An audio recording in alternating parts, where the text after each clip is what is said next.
நம்மோடு இணையக்கூடிய விருந்தினர்கள் காங்கிரஸ் கட்சியின் சார்பில் திரு ஹிதாயத்துல்லா அவர்கள் இணைகின்றார். அனைவரையும் நிகழ்ச்சிக்கு அன்போடு வரவேற்கின்றேன். திரு ஹிதாயத்துல்லா, திரு ஸ்ரீகாந்த் சொல்ற நிறைய விஷயங்கள் உங்களுக்கு நியாயமா தெரியல. மின் கட்டண உயர்வு போன்ற விஷயங்கள்ல கூட்டணி கட்சிகளே நிறைய விமர்சனங்கள் தெரிவிச்சிருக்கிறீங்க. இல்ல இது ரோல் பேக் பண்ணலாம் கம்யூனிஸ்ட் கட்சிகள் எல்லாருமே சொல்லியிருக்கிறீங்க. அப்போ இதுல எல்லாம் சிக்கல் இருக்கிறதா நீங்களும் பார்க்கல? நீங்களே முதல்ல சொல்லும்போது சொன்னீங்க, திரு மணிகண்டனும் ஸ்ரீகாந்தும் ஒத்துக்கிட்டாங்க ஒரு விஷயத்தை, கூட்டணி பலம்னு.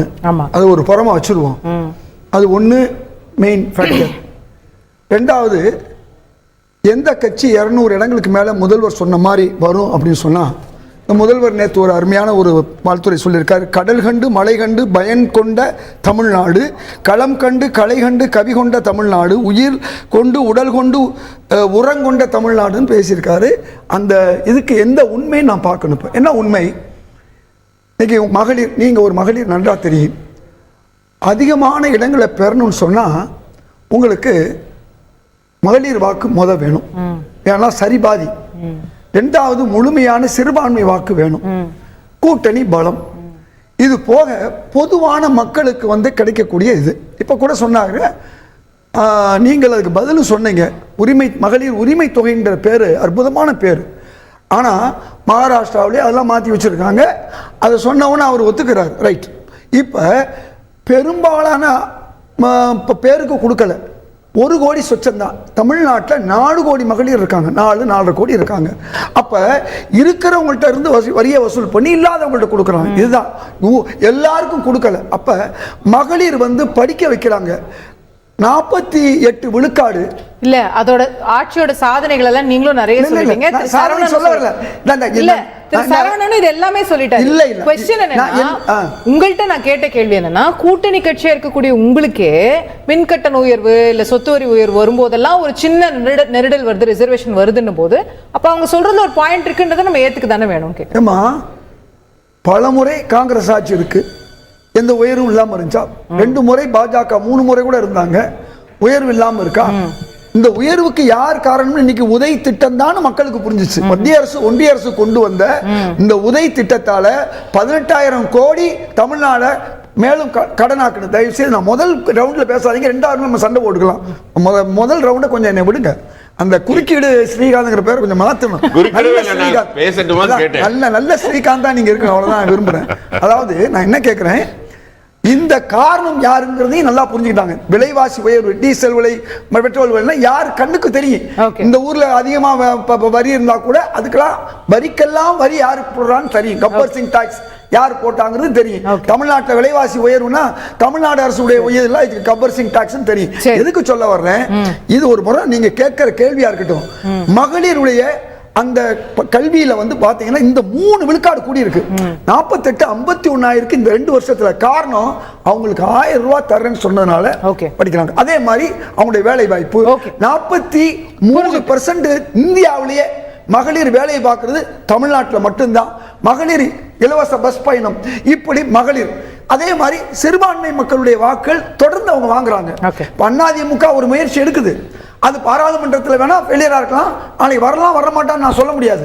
அது இன்றைக்கு என்ன நடக்கும்னு நாம் நாளைக்குள்ள சொல்ல முடியாது. ஆனா இன்றைக்கு கடந்த சட்டமன்ற தேர்தலை விட அந்த தேர்தலில் தமிழக முதல்வருடைய செயல்பாடுகள் மக்களுக்கு தெரியாது. முந்தைய கலைஞர் ஆட்சியுடைய செயல்பாடு வச்சுதான் வாக்களித்தார்கள், கூட்டணி கட்சியுடைய வாக்களித்தார்கள். ஆனா இந்த 3 ஆண்டுகளாக தமிழக முதல்வருடைய அந்த செயல்பாடுகளை பார்க்கறாங்க.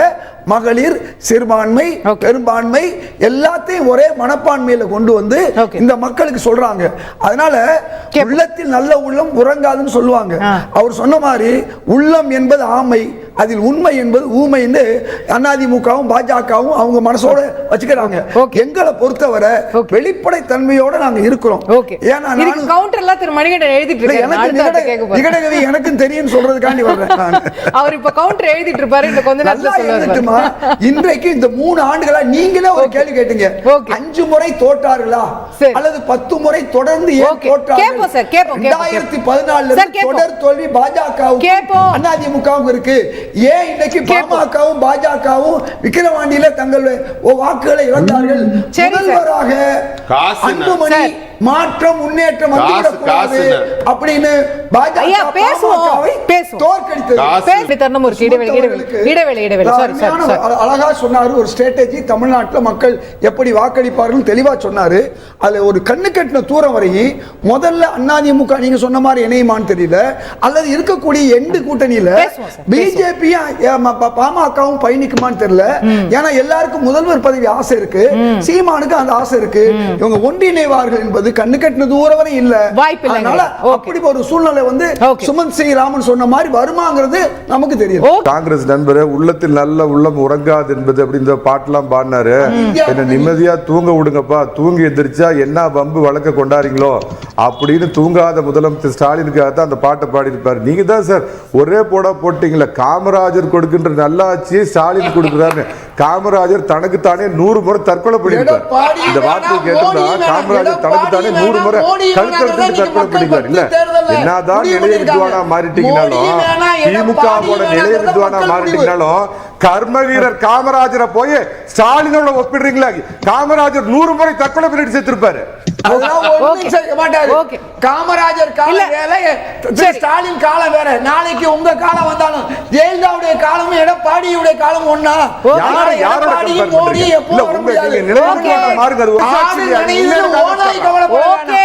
காமராஜரை எதிர்த்து கொள்ள எல்லாரும் இப்ப 2வது கருத்து சொன்னாங்க, எனக்கு 2வது கருத்து கூட கொடுக்கல. சரி சொல்லிருங்க சுருக்கமா, எனக்கு டைம் இல்லை. ஒண்ணு இல்லம்மா, இன்றைக்கு நித்தி ஆயோக் ஒன்றிய அரசுடையத சரவணன் சொன்னார். இந்த 3 விஷயத்தை சொல்லுவோம். அதாவது வறுமை, அந்த விஷயத்துல நேஷனல் ஆவரேஜ் தமிழ்நாடு முன்னணியில் இருக்கு. அதே மாதிரி இது ஜீரோ ஹங்கர் அதில் வந்து அதிகமாக இருக்குது. அதே மாதிரி கல்வியில் அதிகமாக இருக்குது. இப்படி ஒவ்வொரு துறையிலும் 16ல் 13 துறையில் ஒட்டுமொத்த இந்தியாவில் இந்த அரசு சிறப்பாக செயல்படுது. ஏற்கனவே நீங்கள் சொன்ன கூட்டணி பலம், மகளிர், சிறுபான்மையினர், பெரும்பான்மையினருடைய பலம், இவ எல்லாம் சேர்ந்து வரும்போது திரு விஜயோ அல்லது வேறு யார் வந்தாலும் கூட இவர்கள் அடிச்சுக்கிட்டு சண்டை போடுறாங்க பாருங்க, இவங்க வாக்குகள் தான் அங்க போக வாய்ப்பு இருக்கு. ஆமா. 2வது 11% சொல்றது அது வந்து ஒரு இல்லூஷன், மாயை. அல்ல மாயைங்கிறது நினைப்பு தான் பொழப்பு கெடுப்பாங்க. பாஜக நினைச்சுக்கிட்டு இருக்கு பாமகவோட நாம முன்னேற்றம், அவங்கள்ட்ட